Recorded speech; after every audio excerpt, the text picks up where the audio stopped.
مضت الليالي وجاء شهر رمضان، شهر العبر والعظات. مرحبا بكم في صحبة وسيرة. اليوم نروي قصة تثبت أن المال لا يرفع صاحبه حين يعرض، بل حين يخفى. قصة رجل لم يصرخ بعمله، لكن عمله دوى في التاريخ. في المدينة كان الماء يباع، وكان العطش سلعة. بئر اسمها روما يشرب الناس منها بمشقة وبثمن. وفي وسط هذا الواقع وقف عثمان بن عفان رضي الله عنه، لا ليجادل بل ليحل المشكلة من أصلها. اشترى البئر ثم قال للناس: هي لله، اشربوا بلا ثمن.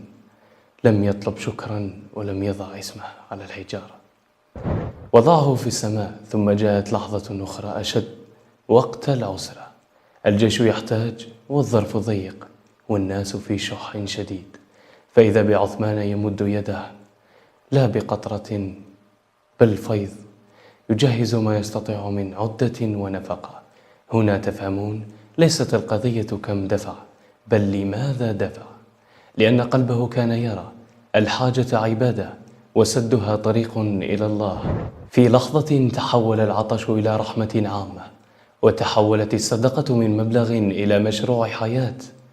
تأملوا، عثمان لم يقدم إعانة عابرة، قدم حلا دائما، بئرا تسقي أمة وتجهيزا يثبت الدولة، وموقفا يعلم الأجيال أن أعظم الأعمال هي التي تخدم الناس دون أن تسرق منك الإخلاص. هذه ليست قصة ثراء، هذه قصة توفيق. المال في يد المؤمن وسيلة، وفي قلبه ابتلاء. هل يعطي ليرى أم يعطي ليستر؟ أيها الأحبة، قد لا تملك ثمن بئر، لكنك تملك معنى عثمان رضي الله عنه. عندك جار محتاج، اجعلها لله دون كاميرا. عندك زميل يمر بضيق، ساعده بصمت. عندك قدرة على مشروع صغير، اجعله مستمرا. سلة شهرية، منحة طالب، دواء مريض. اسأل نفسك اليوم: هل صدقتي لحظة تنتهي أم أثرا يبقى؟ هل أعطي لأمده أم أعطي لأصلح؟ في رمضان العمل الصغير إذا صدق يصير كبيرا. في هذا الشهر الكريم تذكروا، الأثر لا يحتاج ضجيجا بل يحتاج إخلاصا. شاركونا في التعليقات آراءكم وتجاربكم. ألقاكم غدا في رحلة جديدة مع صحابي جليل.